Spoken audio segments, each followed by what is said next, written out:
Hi there.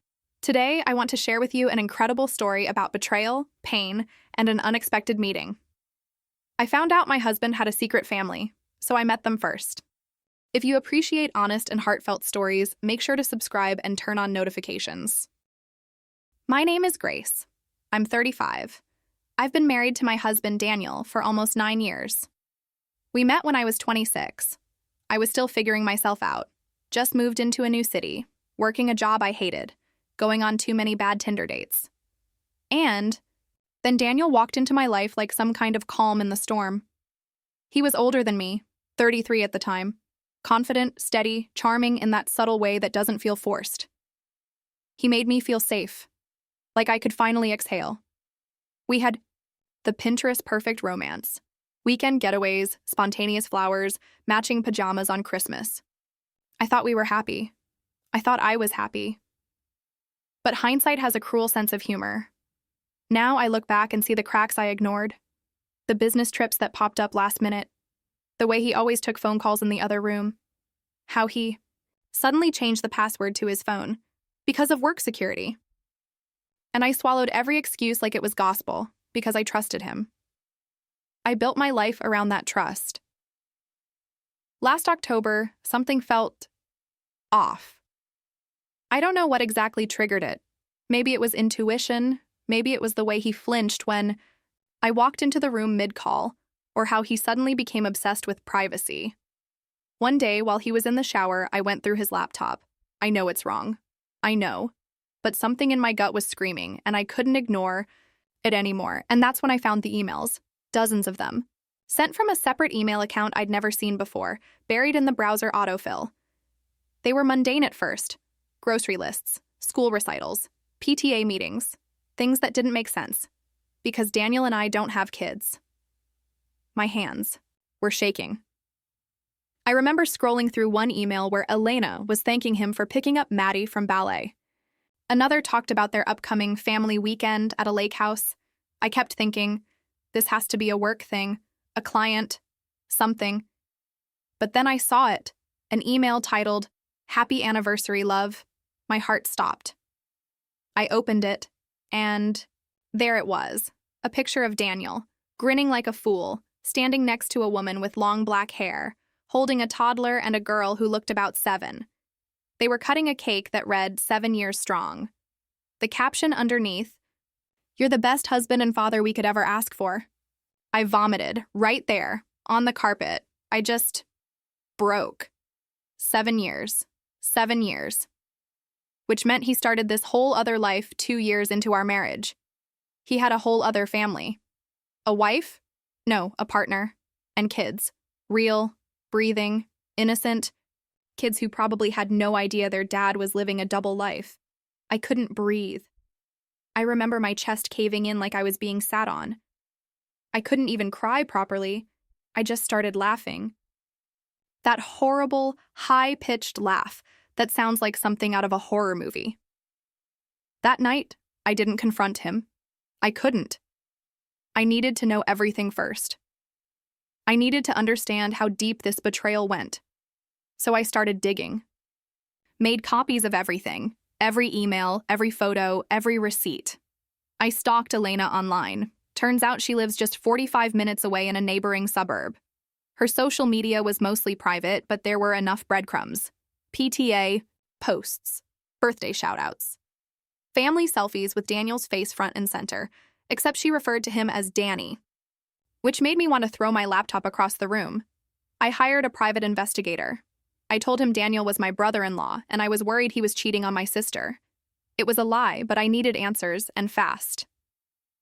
Within a week, I had a full report in my hands. Daniel was living a completely parallel life. He was with Elena and the kids every other weekend, the same weekends I thought he was on call or traveling for work. He had a second phone, a second set of credit cards. He even had a joint bank account with her under a different last name. I guess when you have that much practice lying, everything becomes possible. The part that gutted me the most? He looked happy. Like really happy. There was a picture the investigator took. Daniel pushing a stroller while holding Elena's hand, both of them laughing. the kind of laugh I hadn't seen from him in years, maybe ever. And that's when the rage kicked in. Grief is one thing, but betrayal? That breeds a different kind of fire. I wasn't going to scream at him. I wasn't going to beg for answers. I wasn't going to give him the satisfaction of watching me unravel. No, I was going to meet his secret family first. They deserved to know who he really was. But more than that, I wanted to look Elena in the eye, woman to woman, and tell her the truth. I didn't want to hurt the kids, but I refused to keep living in this lie while Daniel played house with 2 wives. So I made a plan. I waited. For the next weekend, he said he'd be on call. I tracked his location. When I saw he was staying overnight at Elena's address, I packed a small bag, took a deep breath, and drove out there. I didn't knock on the door. I waited, I parked. Across the street, sat in my car, and watched them. Like some kind of ghost watching her own funeral. And when I saw Elena step out with the little girl, Maddie, I guessed, I got out of the car. I crossed the street, heart pounding so loud it was deafening. "Elena?" I said. She turned, confused. "Yes?" "I think we need to talk. It's about Daniel." She froze. And right then, before I could say another word, a voice called from behind her. "Mommy, who's that?" It was the older girl. Big brown eyes, so much like Daniel's. It made my stomach twist. And then the front door opened and he stepped out. Daniel, holding a baby. Our eyes locked. He went pale, and just like that, his 2 worlds collided.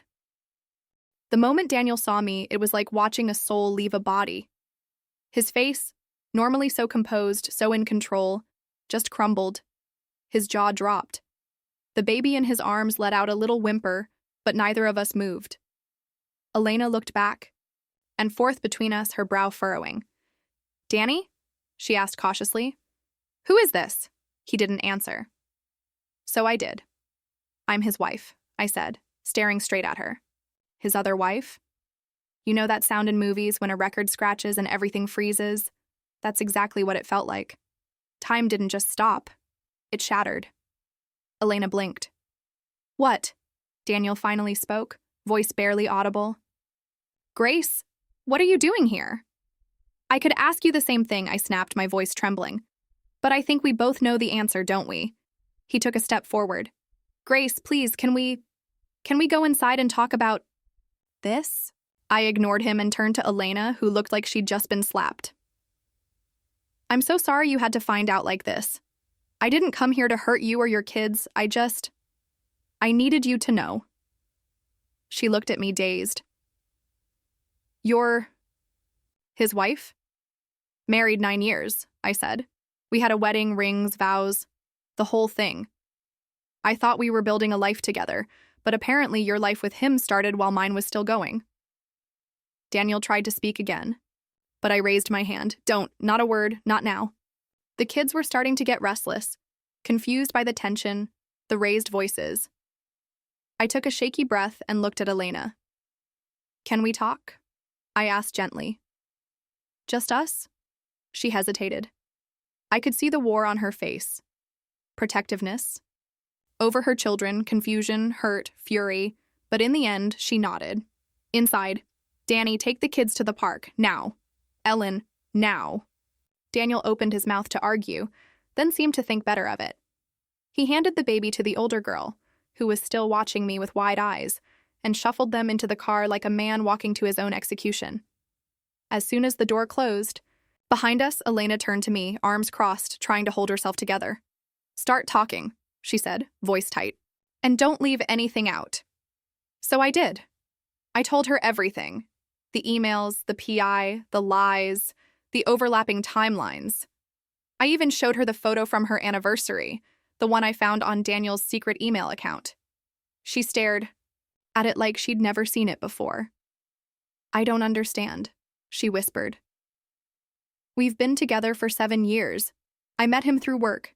He was consulting on a project at my old firm. I thought he was divorced. He said he'd been through a rough breakup and wasn't ready to talk about it." I let out a bitter laugh.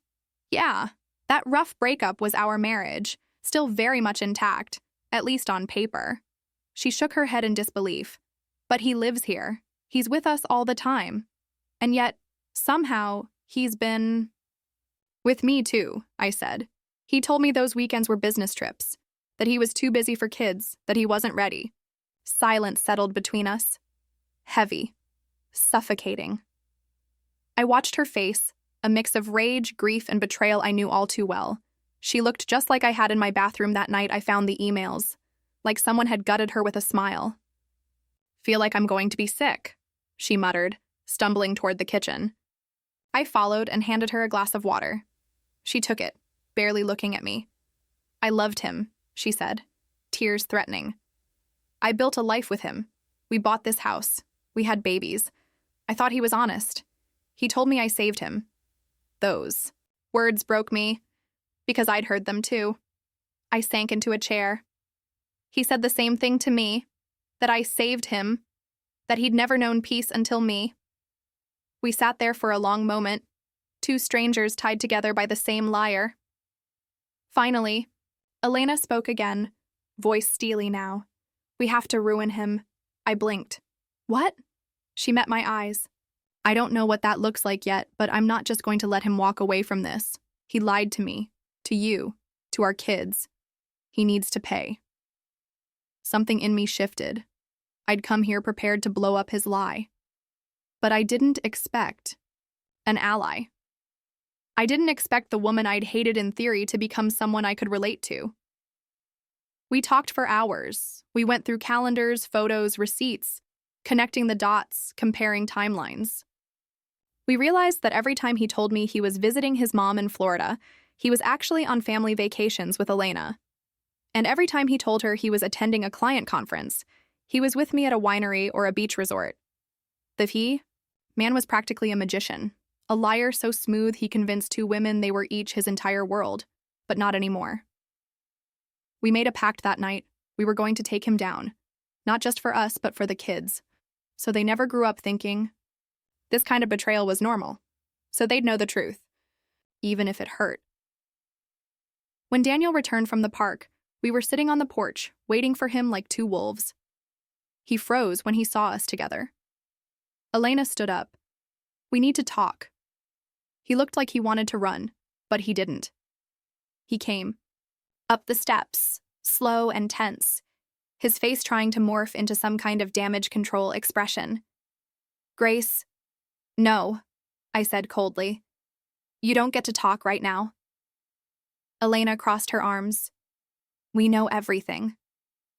He looked between us, then sighed. Okay, I can explain." "You can't," I said. "You really, truly can't." Then I pulled something out of my bag and tossed it at him. His second phone. His face drained of color. "Next time," I said, "you should probably hide your burner better." He opened his mouth, closed it, then sat down heavily on the porch, railing like the weight of it all had finally hit him. And then calmly, Elena said, "You have 24 hours to tell the kids and your family the truth, or we will." Daniel didn't say a word for a long time. He just sat there on the porch, staring at the ground like it might open up and swallow him whole. Maybe he was hoping it would. He looked small, like a man who had finally realized the tower of lies he built was toppling, and there was no one left to save him. Good. I didn't want tears. I didn't want excuses. I wanted him to feel it. The weight of what he'd done.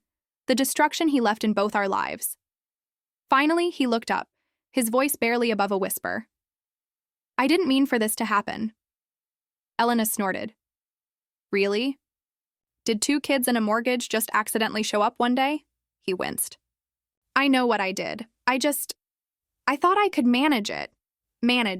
Like we were appointments in his calendar. Like our lives were puzzle pieces he could keep separate if he played it smart enough." "You're a coward," I said. "You could have come clean at any point. You could have left. But instead, you made 2 women feel like they were your everything, while being loyal to no one." He didn't deny it. "I was going to tell you," he said, glancing at me. "When?" I asked, my voice shaking. "After another anniversary? After your kids graduated college?" Don't act like this was some noble burden you were carrying. You liked it. You liked being adored in two places. You liked having a backup.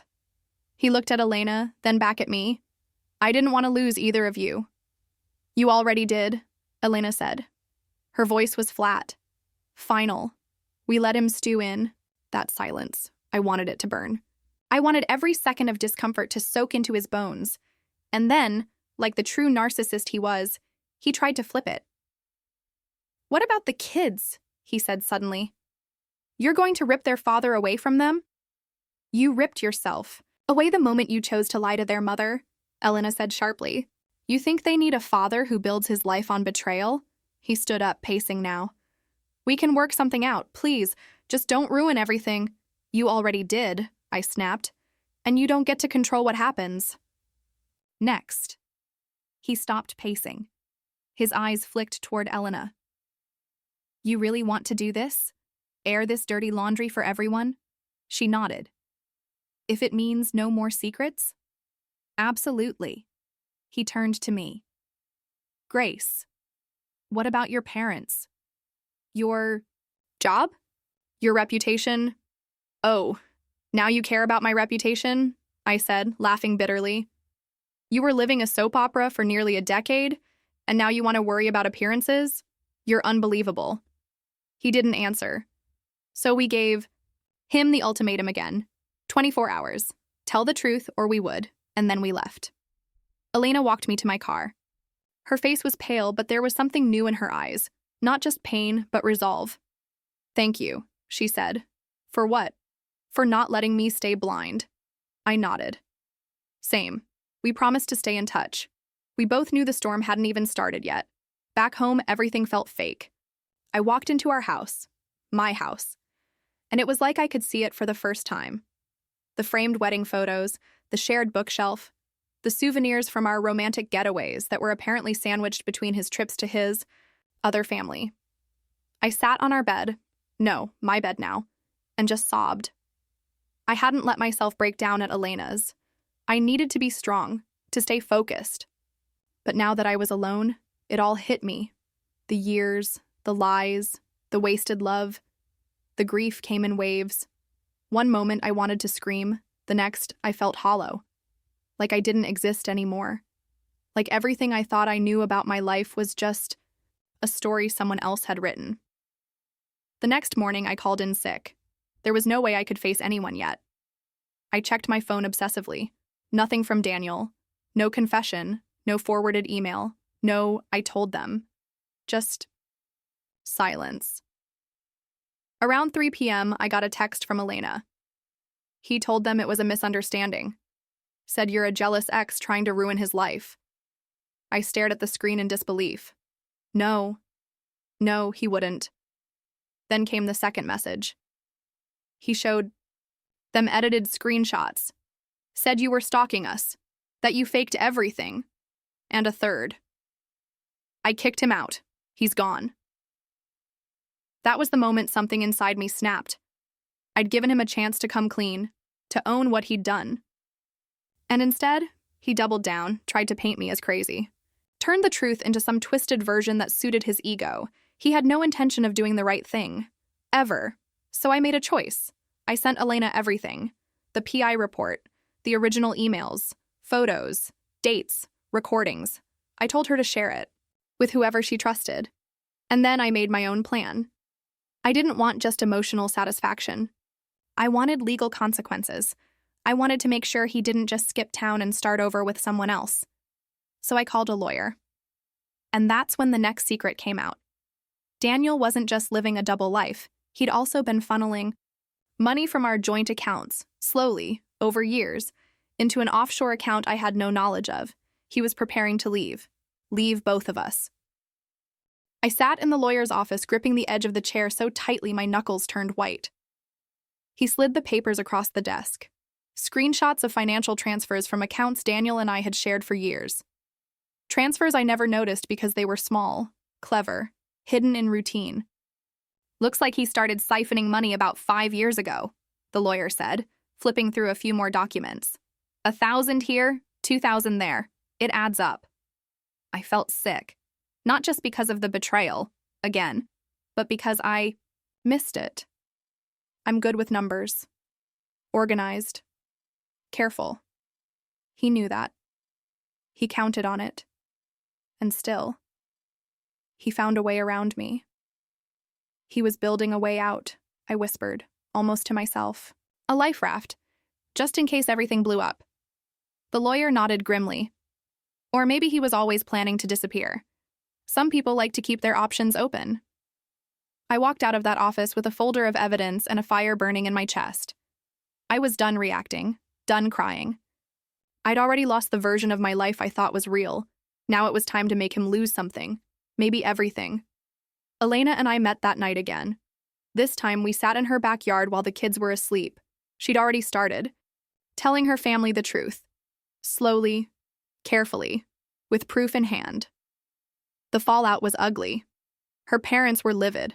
Her sister wanted to call the cops. One of her friends apparently called Daniel's job and left a voicemail that could scorch paint off a wall. He's officially blocked me, Elena said, sipping tea like she hadn't just detonated a nuclear bomb. Which is fine. I'll see him in court. I showed her what I'd learned, the offshore account, the slow siphoning. Her eyes widened. He was going to leave both of us, she said, stunned. He probably had some woman in Brazil lined up already. I wouldn't be surprised, I said. The man could sell sand in the desert. And then I told her what I planned to do. I'd already filed for divorce. But I wanted more than that. I wanted to make sure every person who trusted him knew exactly what he was. His boss, his friends, his extended family who always thought I was too cold, too career-obsessed, too rigid.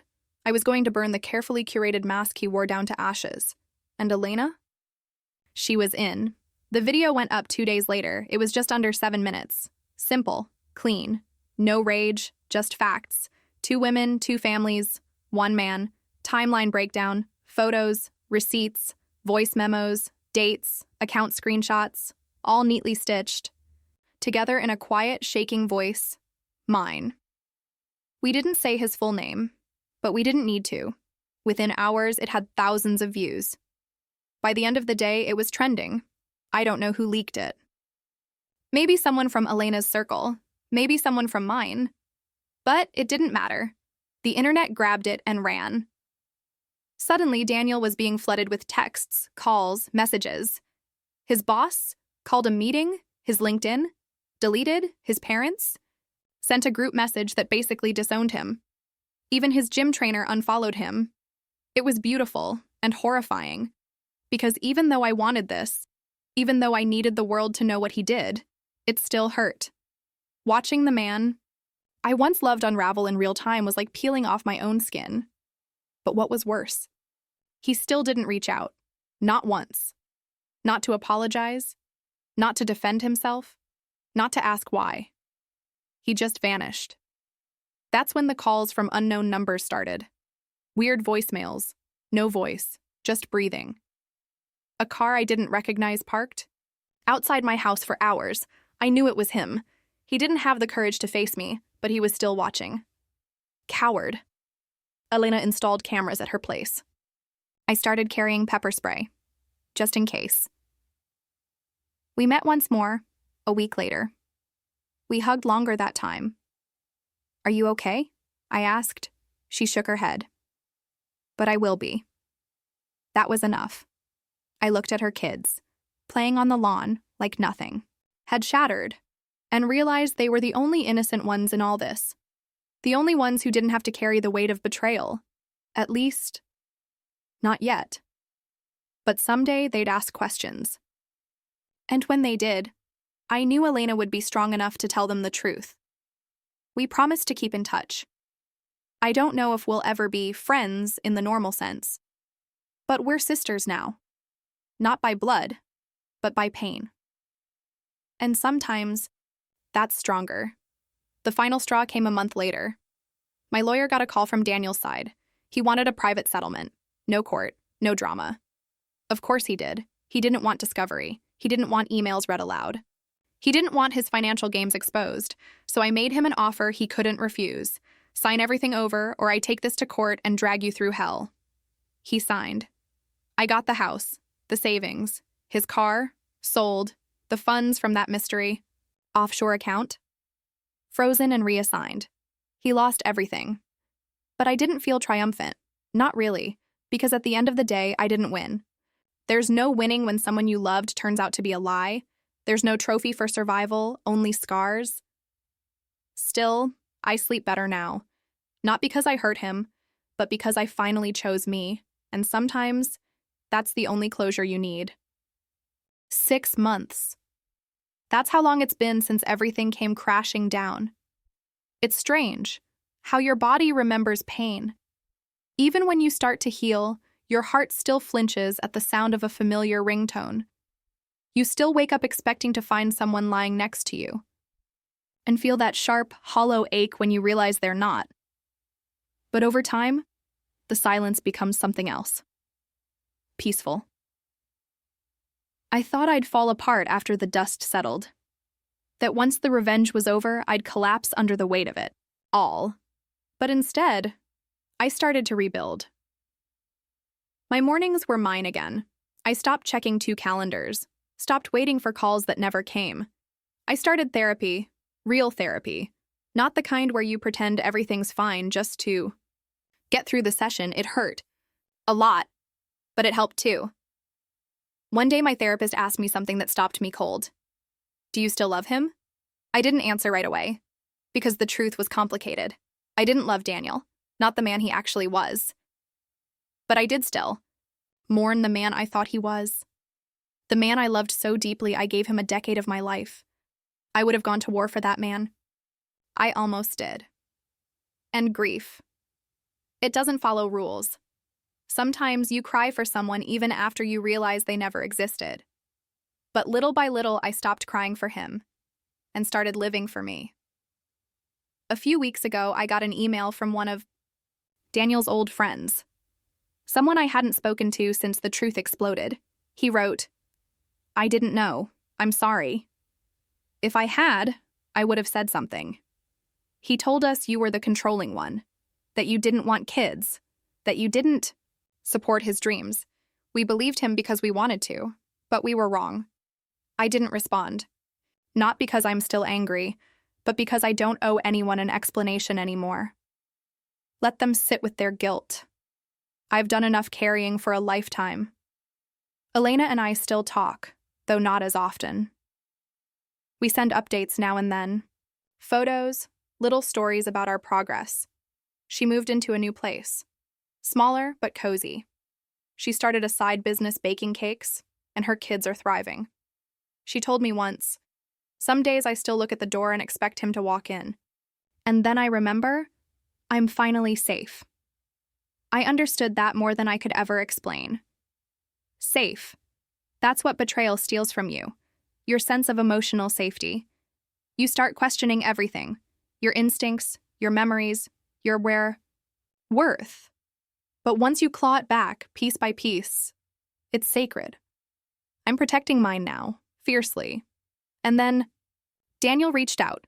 It was a plain envelope in the mailbox. No return address. No name on the front. Inside was a letter, handwritten. "Grace, I know you'll probably never read this. Maybe you'll throw it away, and I wouldn't blame you. But I wanted to try. I was a coward. I lied because it was easier. Because I couldn't face myself, let alone you. You didn't deserve any of it. Neither did Elena. Or the kids. I've lost everything, and honestly, I should have. I'm not asking for forgiveness. I just want you to know. You were never the problem. You were the best thing I ever had, and I ruined it. I hope you find real happiness, the kind I was never brave enough to give you." I read it once. Then I set it on fire in the sink and watched it turn to ash. Because forgiveness isn't for him, it's for me. And I'm choosing peace. People always say you don't really know someone until they show you who they are in the worst moment.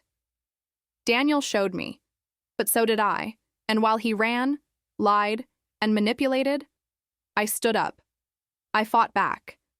I exposed the truth, and, most importantly, I walked away with my soul intact. So if you're reading this and you've been betrayed, I want you to know something. You're not stupid. You're not weak. You loved with your whole heart. You trusted. That's not a flaw. That's courage. And when someone turns that love into a weapon, they don't deserve your silence. They don't deserve your shame. Tell your story. Take your power back. Burn the lies to the ground and build something real from the ashes. I did, and I've never felt more alive.